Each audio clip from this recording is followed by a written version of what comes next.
Assalamualaikum warahmatullahi wabarakatuh. Selamat pagi Ananda semua. Pada kesempatan kali ini kembali kita belajar kimia dengan materinya adalah hidrokarbon dan submaterinya adalah senyawa alkana. Yang pertama yang akan kita pelajari adalah rumus umum alkana. Sebagaimana yang telah kita pelajari pada pertemuan minggu lalu, bahwa alkana merupakan senyawa hidrokarbon jenuh, yaitu hidrokarbon yang memiliki ikatan kovalen tunggal. Rumus umum dari alkana adalah CnH2n tambah 2, di mana N adalah jumlah atom karbon, dan N harus bilangan bulat. Untuk alkana dimulai dari 1, 2, 3, dan seterusnya. Contohnya, jika N-nya 1, maka H-nya 2 kali 1 tambah 2, yaitu 4. Maka rumus kimia senyawa alkana dengan C-nya 1 adalah CH4. Contoh yang kedua, jika N-nya 2, maka jumlah H-nya adalah 2 kali 2 tambah 2, berarti 6. Maka rumus kimia senyawa alkananya adalah C2H6. Jika jumlah N-nya sama dengan 3, maka jumlah H-nya sama dengan 2 kali 3 tambah 2, yaitu 8. Maka rumus kimianya adalah C3H8, dan seterusnya. Bagian yang kedua, yang B adalah tata nama alkana. Tata nama alkana yang kita pelajari adalah tata nama alkana secara IUPAC, yaitu International Unions and Pure Applied Chemistry. Nah, sebelum kita masuk ke aturan tata nama senyawa alkana, Anda semua harus mengetahui dulu nama hidrokarbon secara umum.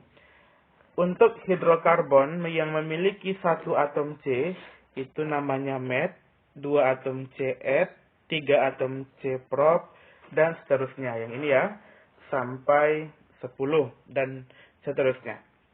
Kemudian untuk alkana, kita hanya menambah akhiran ana.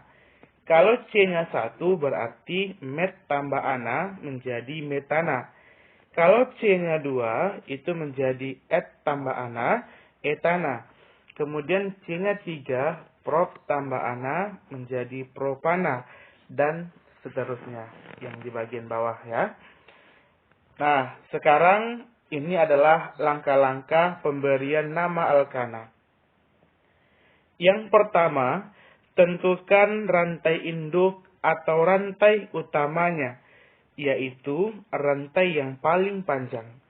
Kemudian yang kedua, beri nomor rantai induk dimulai dari salah satu ujung yang paling dekat dengan cabang.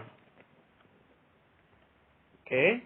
Kemudian yang ketiga, tentukan jenis dan jumlah cabang yang terikat pada rantai induk. Untuk cabang, biasanya itu adalah gugus alkil. Alkil itu adalah alkana yang kekurangan 1 atom H. Ini contohnya cabangnya ya, yang ini. CH3 namanya adalah metil. Kalau seandainya nanti CH3 terikat pada rantai induk, berarti cabangnya metil. C2H5 namanya etil. C3H7 namanya propil, dan seterusnya. Oke, ini juga nama dari cabang. Kemudian, ini langkah yang terakhir, tulis nama senyawa alkana dengan format. Yang pertama nanti kita tulis dulu nomor atom C tempat cabang terikat. Kita lanjutkan dengan jumlah cabang. Kita lanjutkan dengan nama cabang dan nama rantai induk. Untuk jumlah cabang, kalau jumlahnya 1 tidak ditulis. Kalau jumlahnya cabang sejenisnya ada 2 atau lebih, maka itu harus diberi awalan jumlahnya. Oke, ini diaturannya. Jika cabang sejenis lebih dari satu, maka harus ditulis jumlahnya. Kalau 2 berarti jumlahnya di. Kalau 3 tri, kalau 4 tetra, kalau 5 penta, dan seterusnya. Yang kedua, jika jenis cabang lebih dari satu, maka ditulis berdasarkan abjad.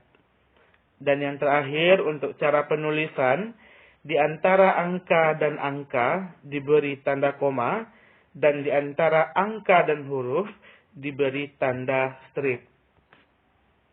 Oke, ini contohnya. Ini adalah contoh dari senyawa hidrokarbon. Ini ya, adalah senyawa hidrokarbon. Sekarang kita akan mencoba memberi nama senyawa berikut. Tadi langkah yang pertama adalah kita harus menentukan rantai induk atau rantai utamanya, yaitu rantai yang terpanjang. Maka rantai yang terpanjang itu ada 6 atom C yang sudah ditandai atau diberi warna abu-abu, itu adalah rantai utamanya karena dia yang paling panjang. Setelah itu, yang kedua tadi kita beri nomor dari salah satu ujung yang paling dekat dengan cabang. Coba lihat, kalau kita beri nomor dari ujung sebelah kiri, kalau dari sini, cabangnya terikat pada atom C nomor 2 ya. Pada atom C nomor 2. Kalau kita beri nama dari ujung kanan, atom cabang yang pertama, itu juga terletak pada atom C nomor 2. Nah, apabila posisi cabang pertama itu sama, maka yang kedua yang menentukan adalah cabang berikutnya. Oke, cabang berikutnya kalau kita beri nomor dari kiri, itu pada atom C nomor 3. Sedangkan kalau kita beri nomor dari kanan, cabang yang kedua pada atom C nomor 4. Maka penamaan yang benar itu harus dari kiri. Oke. 1, 2, 3, 4, 5, 6. Bukan dari kanan ya. Oke, yang benarnya dari kiri.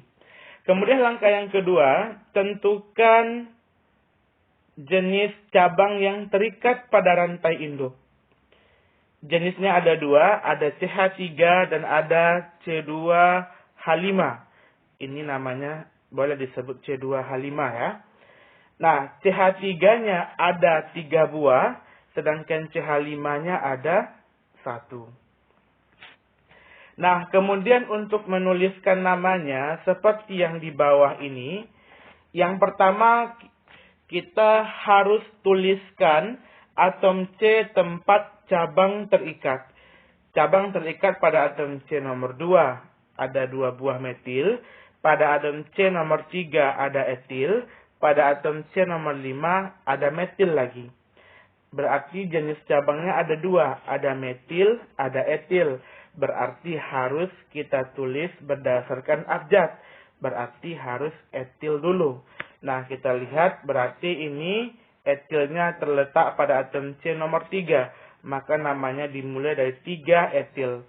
Kemudian, cabang berikutnya adalah metil. 2 buah terikat pada atom C nomor 2 dan 1 buah terikat pada atom C nomor 5. Maka namanya 2,2,5 trimetil. Kemudian, karena rantai induknya itu memiliki 6 atom C, ini 6, maka diakhiri dengan heksana. Maka nama dari senyawa kita tersebut adalah 3 etil 2,2,5 trimetil heksana. Kemudian contoh berikutnya, ini ada 3 metil heksana, kemudian 3 metil heptana, 2,2 dimetil propana, 2,2,3,3 tetrametil butana. Jadi rantai induk itu tidak harus yang lurus ya. Boleh juga dia berbentuk latar L, latar U, dan lain sebagainya. Yang penting dia adalah rantai yang paling panjang. Kemudian kita lanjut, yaitu isomeri alkana. Isomeri atau isomer itu adalah senyawa-senyawa yang memiliki rumus struktur atau rumus bangun berbeda, tapi rumus molekul atau rumus kimianya sama. Isomer pada alkana hanya ada 2, yaitu isomer struktur atau rangka, dan isomer posisi. Contohnya begini. Senyawa C4H10 memiliki 2 isomer, yaitu yang pertama CH3, CH2, CH2, CH3, namanya normal butana. Kemudian yang B, oke, ini cabangnya sebenarnya terikat di sini ya nak. Di sini yang benar. Oke, ini salah. Nah, namanya adalah 2-metilpropana atau disebut dengan isobutana. Sekarang kita lihat, yang senyawa A ini jumlah atom C-nya ada 4, jumlah atom H-nya ada 10. Pada senyawa yang nomor B ini, atom C-nya juga 4, atom H-nya juga 10. Dia rumus molekulnya sama-sama C4H10, tapi rumus struktur atau bangunnya berbeda, maka dia disebut berisomer. Kemudian yang berikutnya, yang bagian D adalah sifat fisis alkana. Sifat fisis alkana itu rata-rata berbeda tergantung molekulnya. Tapi secara umum dapat kita ambil kesimpulan sebagai berikut. Yang pertama, titik leleh dan titik didih itu semakin tinggi jika jumlah atom C-nya semakin besar. Kemudian, untuk senyawa kimia yang jumlah atom C-nya sama, semakin banyak cabangnya, maka titik didihnya semakin rendah. Kemudian massa jenisnya semakin tinggi jika jumlah atom C-nya bertambah banyak. Kemudian, sifat volatilitas atau kemudahan dalam penguapan semakin kecil jika atom C-nya bertambah.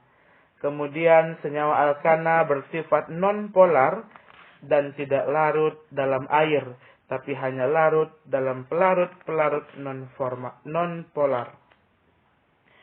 Oke, mungkin demikian saja materi kita pada pertemuan kali ini. Kemudian berikut ada beberapa soal latihan. Yang pertama, tentukanlah nama dari senyawa berikut. Kemudian yang kedua, tulislah struktur dari senyawa berikut. Kemudian yang ketiga, tulislah isomer dari senyawa C5H12. Oke, demikian saja. Selamat belajar.